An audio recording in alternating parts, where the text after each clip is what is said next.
అనంతపురం జిల్లా బెలుగుప్ప మండల ప్రభుత్వ ఆసుపత్రిలో పనిచేస్తున్న కార్తీక్ కుమార్ రెడ్డి నిన్న మధ్యాహ్నం ఇదే కాలువలో మొహం కడుక్కోవాలని వెళ్ళారు వాళ్ళ బంధువులతో పాటు. ఆయనకి ఈత వచ్చు కదా అని చెప్పేసి స్విమ్మింగ్ చేద్దామని ఈత కొట్టడానికి ప్రయత్నం చేశారు. ఈత కొట్టడానికి ప్రయత్నం చేసినప్పుడు ఒక్కసారిగా ఆయన ఈత వచ్చినప్పటికి కూడా మరి ఏం జరిగిందో తెలియదు. కానీ ఇప్పటికి ఒకరు కాదు ఇద్దరు కాదు, అంటే బావిలో ఈత కొట్టడం వేరు, స్విమ్మింగ్ పూల్లో ఈత కొట్టడం వేరు. ఇలా ఫ్లోయింగ్ అంటే చాలా ప్రమాదకరంగా చాలా వేగంతో వెళ్తుంటాయంట ఈ కెనాల్లో. ఒక మామూలు గజ ఈతగాళ్ళు తప్ప మామూలు ఈత వచ్చిన వాళ్ళు ఎవరు కూడా ఈ కెనాల్లో బ్రతికే అవకాశం లేదు అని ఇప్పటికి ఒకటి కాదు రెండు కాదు, ఈ లైనింగ్ పనులు చేసినప్పటి నుంచి 4 చనిపోయారంట, అది కూడా ఈత వచ్చిన వాళ్ళే. సో ఇప్పటికైనా ఎవరైనా తల్లిదండ్రులు మా పిల్లలకు ఈత వస్తుంది కదా, స్విమ్మింగ్ పూల్లో ఈత కొడతారు కదా అనుకోవడం అది చాలా ప్రమాదం. మనం చూస్తున్నాం దాదాపు అక్కడ మార్క్ అయితే ఉందో ఆ మార్క్ వరకు నీళ్ళు వస్తున్నది, పెద్ద ఎత్తున నీళ్లు ప్రవాహం ఉంది. ఈ లైనింగ్ అందున ఇక్కడ బాగా డౌనల్గా ఉంది. ఈ బ్రిడ్జి మోట్లో ఇక్కడ సుడిగుండంలా నీళ్లు తిరుగుతాయంట. సుడిగుండం ఏ విధంగా తిరుగుతుందో ఆ విధంగా ఆ సుడిగుండంలో చిక్కుకుంటే మాత్రం ఊపిరాడక చనిపోవడం గ్యారెంటీ అని ఇక్కడ స్థానికులు చెప్తున్నారు. ఏది ఏమైనా ఇలాంటి ప్రమాదాలు జరిగినప్పుడు ఇక్కడ మనం చూస్తున్నాం ఈ బ్రిడ్జికి కొంచెం జాలరీ కానీ లేదా కొన్ని కడ్డీలు అక్కడక్కడ అవతలికి ఎవరన్నా ఒక మనిషో లేకపోతే ఏదైనా పశువులో ఏదైనా వచ్చినప్పుడు కనీసం దాన్ని అడ్డుకోవడానికి ఆ బ్రిడ్జికి అడ్డుకుంటే కనీసం ఎవరైనా రక్షించవచ్చు, తాడు వేసుకోనో లేకపోతే ఇంకొక వ్యక్తి సహాయంతోనే కాపాడే అవకాశం ఉంటుంది. కాబట్టి ఇప్పటికైనా అధికారులు దీనిపైన గట్టి చర్యలు తీసుకోవాలి.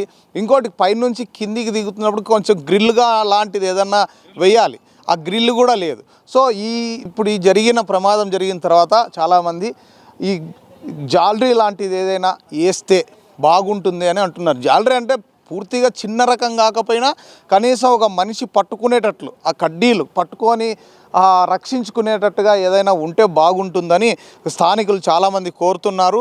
ఏది ఏమైనా ఈత వచ్చు కదా అని సాహసానికి పోతే మాత్రం ఇలా ప్రాణాలు పోగొట్టుకోవాల్సిందే.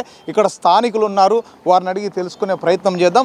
మీ పేరు ఏం పేరు? తిరుపతి నాయకన. ఏ ఊరు? పంపనూరు తాండానా. పంపనూరు తాండా. ఎంతమంది చనిపోయారు? 4 చనిపోయినారు. ఇది వేసిన సిమెంట్ వేసినప్పటి నుంచి 4 చనిపోయినారు.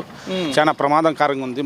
మా ఊరికి కనీసం అంటే చాలా ఇబ్బందుల్లో ఉంది. అక్కడ ఇక్కడ జాలరీలు పెట్టయినా కానీ మాకు కొంత బందోబస్తు చేస్తే కానీ లేకపోతే చాలా ప్రమాదకరంగా ఉంటుంది సార్. అందరినీ కాలవ అని మేము చెప్తున్నాం సార్.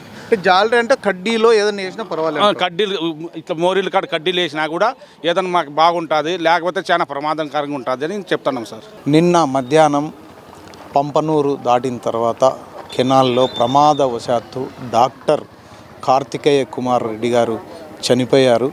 ఇప్పుడే బాడీ కూడా దొరికింది.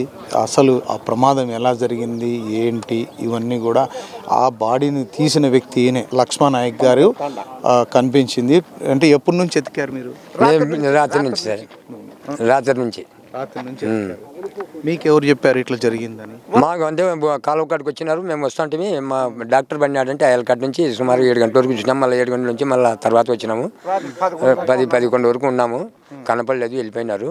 మేము ఇంకొకటి అన్నాం, గొర్రెల జాతరలు మేము ఇప్పిస్తాము, మోరి దగ్గర బిగిస్తాము, ఆడ దొరుకుతుందన్నాడు. ఎవరు పట్టించుకోవటం లేదు. అందుకు ఈరోజు నేను ఈ పెద్దలు అనంతరం పోయింటిమి. ఏదో మా పని చూసుకొని వచ్చి ఏమైనా దొరికిందంటే దొరికినాడండి. దొరికినాడితే పోయి చూస్తామని బండి వేసుకొని వచ్చినాను. వీటికి వస్తానే గొర్రెలు నాకు కనపడింది అన్నాడు, మాకు తెలిసిన అతను కనపడిందంటే 10 మందికి సేవ చేసేటాడు. అతను పోతాడు అంటే మనం ఒకరు వాళ్ళకి అతనికి సేవ చేయాలని చెప్పేసి నా కంటికి కనపడితే నేను పోయి దుంకి తీసుకొచ్చిన. నీళ్ళు బాగా తగ్గించినారు కదా, లేదంటే అదే ఫ్లో ఉంటే కష్టం సార్. నీళ్ళు ఎక్కువ ఉంటే బురువే దొరకడు, నీళ్ళు తగ్గించినారు బట్టి దొరికినాడు. 4 ఇప్పటికే జరిగిందంటే సార్ 10-12 మంది అయిపోయినారు. 10-12 మంది అన్నారు. నా పేరు లక్ష్మణయ్య, పంపనూరు తండా లక్ష్మణయ్యకు. నిన్న బండాడు, నిన్న 3 గంటలకు బండాడు. తెల్లవారులు అది ఎత్తినా కానీ దొరకలేదు. ఇప్పుడు బాడీ ఒక కొర్రలో వస్తుందంటే వచ్చినాము. వీడు చూసుకొని నిలబడితే అది కనపడింది మాకు కూడాను. పోయి పట్టుకొచ్చిన. నేను చూడడానికి వచ్చిన. దయచేసి ఇప్పటికైనా చాలామంది ఎంత ఈత వచ్చినప్పటికి కూడా ఇలాంటి ప్రమాదకర స్థలాల్లో ప్రమాదకరంగా మనకు తెలియని ప్లేసుల్లో వచ్చి ఈత వస్తుంది కదా అని ఈతకు వెళ్తే మాత్రం ఖచ్చితంగా ప్రాణాలు పోగొట్టుకోవాల్సిందే.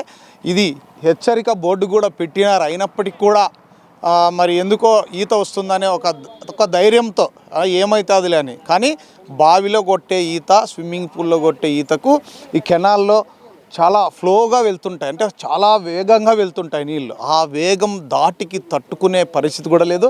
అందున సైడ్కి ఏదైనా పట్టుకోవడానికి కెనాల్లో ఎటువంటి అవకాశం ఉండదు, మొత్తం సిమెంట్ వేసింటారు. సో ఈ ప్రమాదానికి గురి కాకుండా ఇప్పటి నుంచి అయినా కూడా తగు జాగ్రత్తలు తీసుకోవాలి. కెమెరామెన్ చిరుతో BH రెడ్డి, పంపనూరు దగ్గర ఉన్న కాలువ.